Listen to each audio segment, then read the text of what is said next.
I'm Mr. Fox the Refuse podcast. I'm back. I am going to go through a lot of things and I will meet y'all on the other side. So, first things first, did Kanye come back from being canceled or was he ever canceled at all? So, Kanye just walked out of the SoFi Stadium filled with 80,000 people. It's estimated or rumored after doing pretty much a sold out show with some visuals and some guests that range from Travis Scott to two of the Marleys to Miss Lauryn Hill there to perform with him. Now, anybody that's been outside is aware that for the latter half of the last 10 years, Kanye has done just about everything to piss a lot of people off. And in return, in exchange, people are not here for Kanye. His music has not aged well. He's not some second coming of Christ. Like, we can pack him up and put him off somewhere else. Um, the the first inkling was him showing up to the TMZ offices and telling everybody that slavery was a choice. And the back and forth with um, the one of the black guys that used to work there before he was fired, and having a very impassioned conversation argument in front of a predominantly white space. Then it was the episodes that were frightening, the dressing up in as a black Klansman in the sheet, the odd behavior with his wife in public. Um, and also, I mean, you would think the most important thing is the music, the quality not there, you know? Of course, I'm saying this as an African American, a black man that was outside when College Dropout came out, when he was a producer first, prior to producing for Rockefeller. His production credits go as far back as 96, 97. Um, you know, he has he has produced for a lot of big names, but also he has some deep cuts that I totally didn't even remember, or didn't even know. But he got to a point where he was, through his production work, was able to get studio time and use other artists' studio time to do his music because he believed in himself. Everybody can relate to ambition. Everybody can relate to drive. And, he definitely had a production style that set the stage for kind of what we have now. Unfortunately, it got to a point to where right after his mom passed away, the lid started to crack. And there were a lot of scary things. Um, Clearly, there's something that happens to a person when their parents die. And not just any parent, but the parent that served as your primary supporter, um, and kept you grounded, right? So, mom passed away. 808s and Heartbreaks came out. Stark Departure. And then there was a moment where it was just like, okay, what is this? Still great, but then, the facade started to crack. And there was mood changes, personality changes, and I believe I can openly say that Ye is bipolar. Then the whole standing and meeting with Felon 47 back in 2017 or so. It was like, yeah, we really can't fuck with you.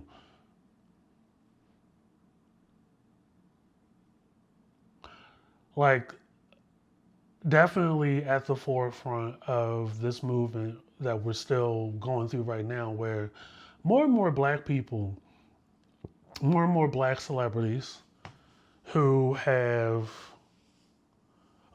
gotten to a particular tax bracket or income bracket on the backs and pocketbooks and wallets of people in the streets, people in black communities, rubbing shoulders with essentially a man that doesn't care about people that look like you and me.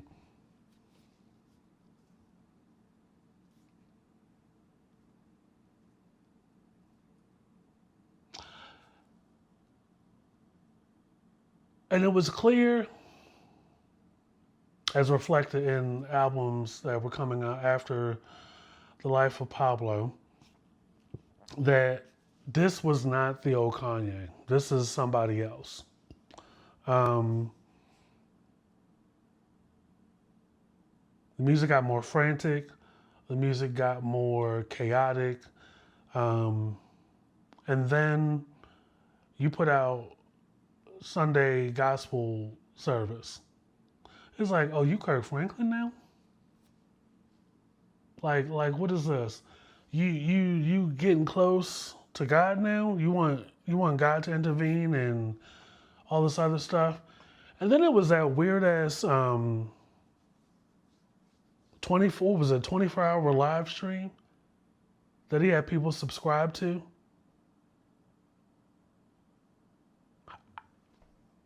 I was like, what the fuck is this?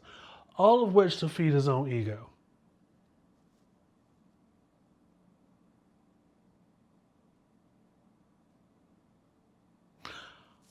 I didn't even get to, out of all the things you claim to be against in your music, you end up with a Kardashian.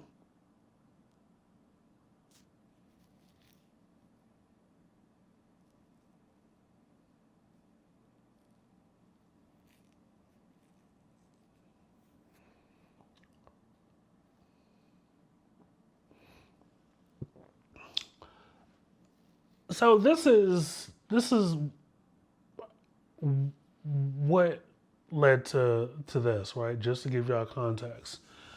And it's what was very interesting to me is how visuals and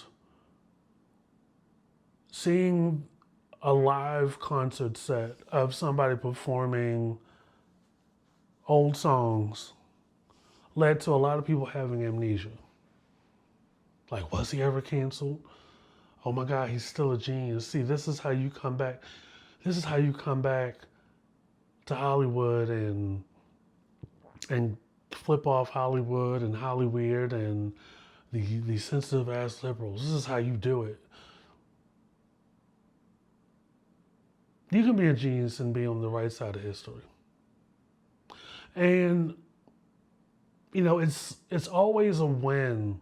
They always want to highlight and promote the win when they have a black celebrity of significant influence on younger folks.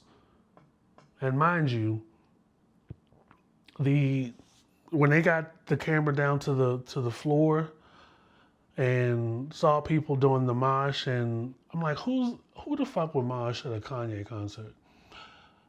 Young white boys. Kanye doesn't even have, you know what? Didn't see any of us down there. So we know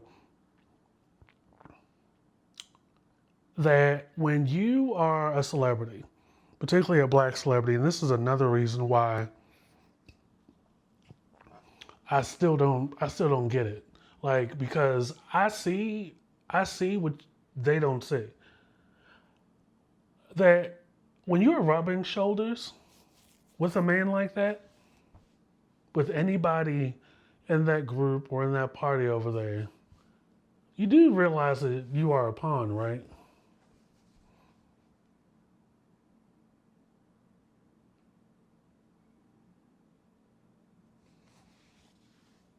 And trust me when I tell you that even if you are breathing in the same room that they are and they benefit from you, they're still going to treat you as disposable.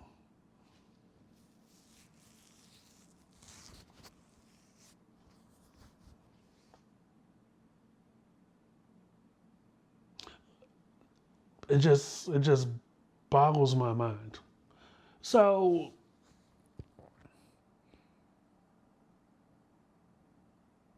I guess the cherry on top, and this part tickles me. The cherry on top with the Sofi concert is that he, Kanye, brought out Lauryn Hill to perform It All Falls Down, which is hilarious to me because she didn't clear him to use the sample for the chorus from her unplugged live performance of Mystery of Iniquity, the chorus.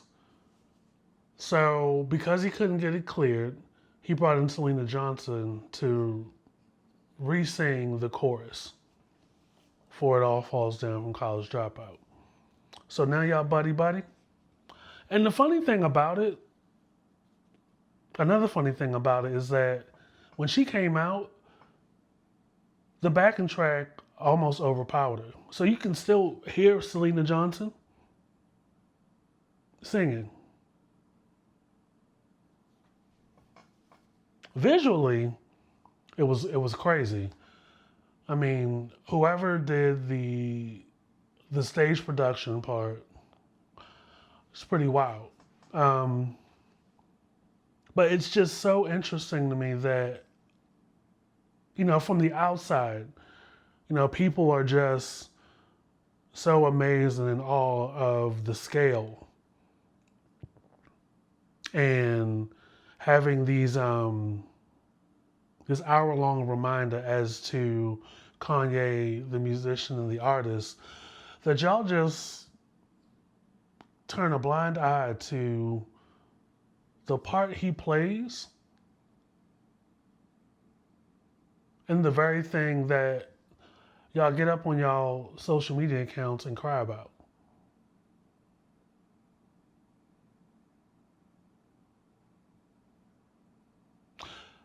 Like when you're part of the cycle, they'll come back over here crying.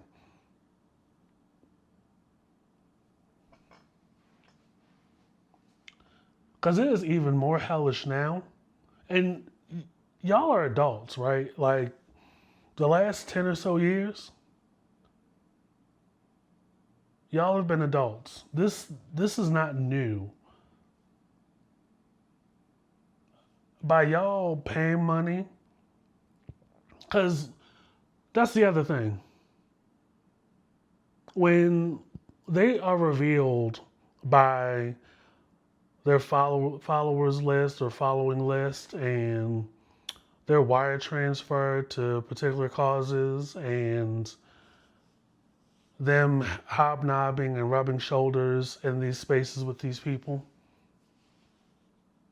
the money you take out of your wallet and the money you take out of your savings account to go to these shows, you makes you a party when you buy these seats and go to these concerts. It You do know that, right? And not for nothing, I mean, the music has been trash for the better part of the last 15 years.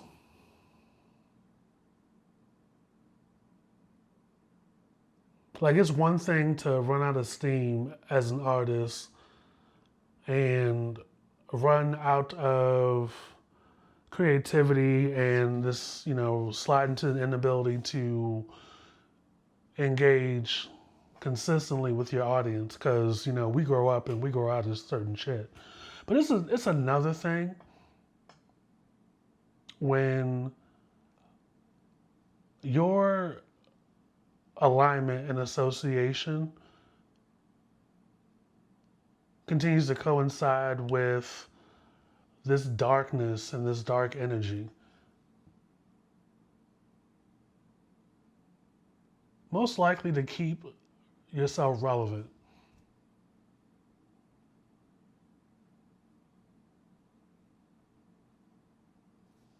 And not the gaze of black people, but in the gaze, Gaze, of white folks.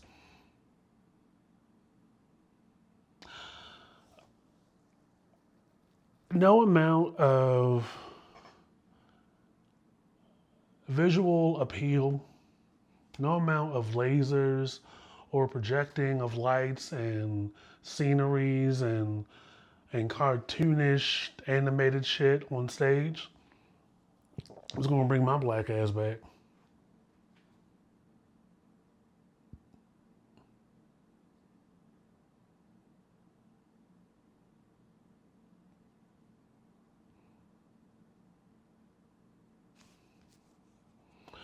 But I know that, of the 80,000 people that went to the SoFi Stadium to see Kanye and were so amazed are probably people 30 and under.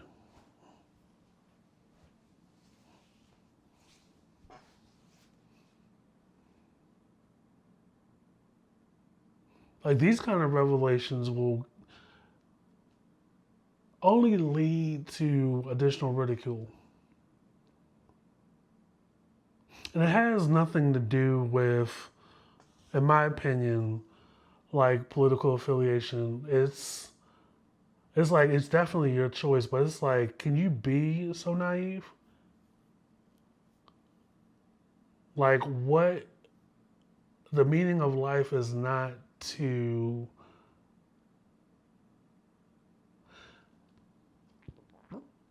is not to fall right into the very system that keeps systemic traditions alive.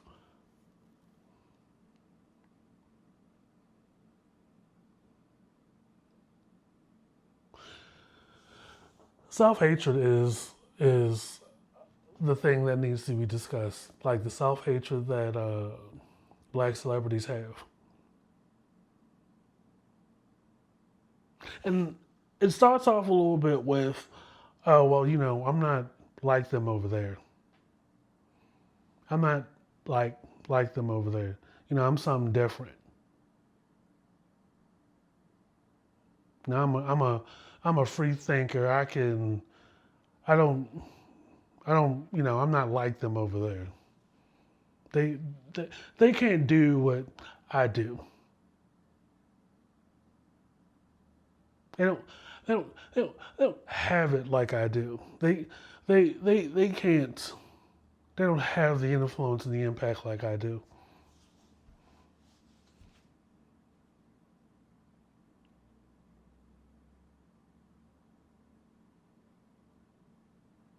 None of which makes a difference when the things that begin with the letter M hit this country or hit this planet. None of that's going to matter when, old boy that runs X suspends your account. If they shut off the internet today, right now, you're still a black dude in California. And they got a lot of those.